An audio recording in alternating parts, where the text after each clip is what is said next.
maybe the problem isn't that America isn't worth defending. Maybe the problem is that lots of people today are entitled whiners who have no perspective and no idea how good they have it. Just like there's a long list of liberal celebrities who swear they'll go if a Republican is elected, and no one ever does. Miley Cyrus once said, "I am moving if Trump is my president. I don't say things I don't mean." Here she is looking miserable, having to endure America at the Grammys last Sunday.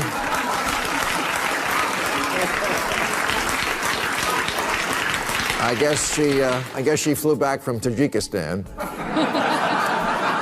All right, let's start with a hard truth that a lot of people really don't want to hear. Maybe the problem isn't that America isn't worth defending. Maybe the problem is that a whole lot of people today are entitled whiners with zero perspective and absolutely no idea how good they have it. And before you get mad, before you rage comment, before you start typing, "This ain't it, Chief," hear me out. And this is where Bill Maher absolutely nails it, because this isn't about one celebrity. It's about an entire culture of performative outrage. A culture where saying you hate America has become a social signal, a way to prove you're enlightened, a way to show you're morally superior. Hollywood especially has leaned so far into this that it's almost parody at this point. Maher has been going after woke Hollywood relentlessly, and honestly, the pushback has been brutal, but accurate. He believes the backlash against wokeness could succeed if Hollywood ever snapped out of it. The problem: Hollywood is currently as woke as it has ever been, and it shows in everything they touch. Just go back and watch movies from barely a decade ago. Seriously, pick almost anything from the late 2000s or early 2000s. Those movies were made by Hollywood liberals, certified, card-carrying, Democrat-donating liberals. The same people who today would lecture you about representation and equity and inclusion, and yet, those movies would get torched on Twitter today.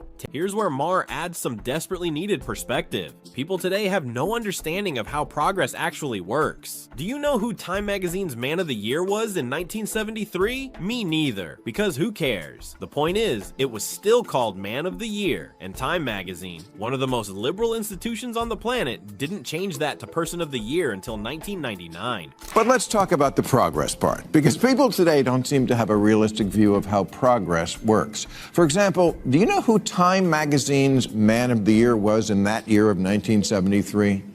Me neither, because who cares? The point is, Time Magazine was still calling their award the Man of the Year. Time Magazine, another pillar of liberal enlightenment like the Oscars, but it only changed the name to Person of the Year in 1999. Progress didn't happen overnight, and it didn't happen perfectly. But today, if something doesn't change immediately, it's labeled oppression. If progress isn't instant, it's framed as proof that America is evil, irredeemable, and moving backward. That mindset is poison. And look at award shows now. America evolves slowly, unevenly, and imperfectly, but it does evolve. And then Maher hits one of the funniest and most brutal contradictions of all. I hate this country. I need to get out of this country. I can't stand it here. Cool. Then why do you want to lead it? What was your campaign slogan again? America is a shining hole on a hill. Jesus. Even prostitutes have to pretend they like what they do. I don't want to be a problem, but I need to get the f*** out of this country.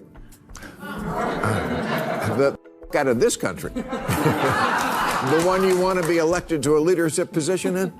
What was your campaign slogan? America, a shining hill?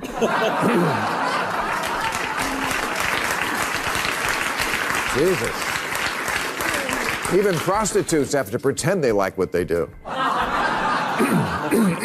This isn't just a celebrity thing. Politicians do it too. They paint America as fundamentally broken, racist, and evil, and then ask you to vote for them. Think about how insane that is. If the country is truly irredeemable, why are you desperate to gain power within it? Maher even acknowledges the real problems. America isn't perfect. Infant mortality, literacy, representation. There's work to do. And yes, there are times in history where leaving a country is justified, but we are nowhere near that point, not even close. And here's the key line. We don't need quitters. We need people who will stay and fix it. Again, I'm confused by this political message. Vote for me because I hate it here.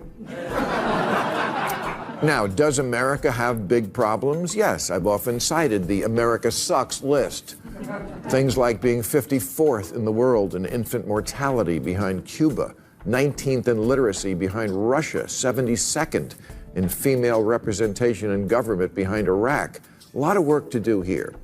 And is it possible for a country to lose itself so much that leaving it is justified? Yes, but we're not there yet, not by a long shot, and we don't need quitters. We need people who will stay and fix it. That's the part that really gets lost in all of this. Perspective. Despite everything, people from all over the world still want to come here. Maybe the problem isn't that America isn't worth defending. Maybe the problem is that lots of people today are entitled whiners who have no perspective and no idea how good they have it.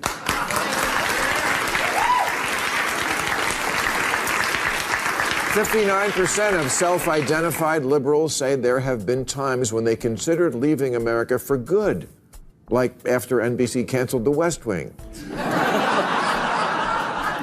I don't get it. You want so badly for every immigrant to come to this country and experience the good life, but somehow it's so terrible you want to leave? And I see conservatives in Texas are talking secession again. They have 2 bumper stickers in that state. America, love it or leave it, and we're leaving it.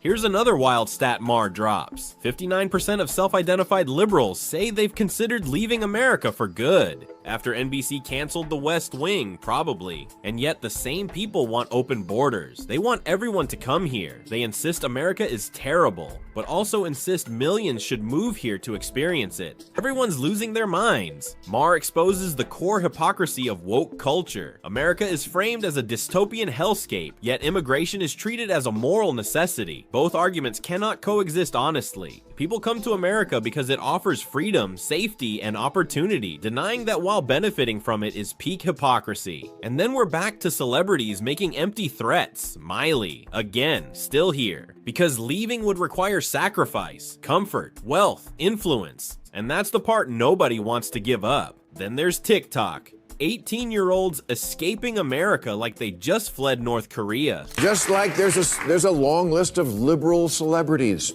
who swear they'll go if a Republican is elected, and no one ever does. Miley Cyrus once said, "I am moving if Trump is my president. I don't say things I don't mean." Here she is looking miserable, having to endure America at the Grammys last Sunday.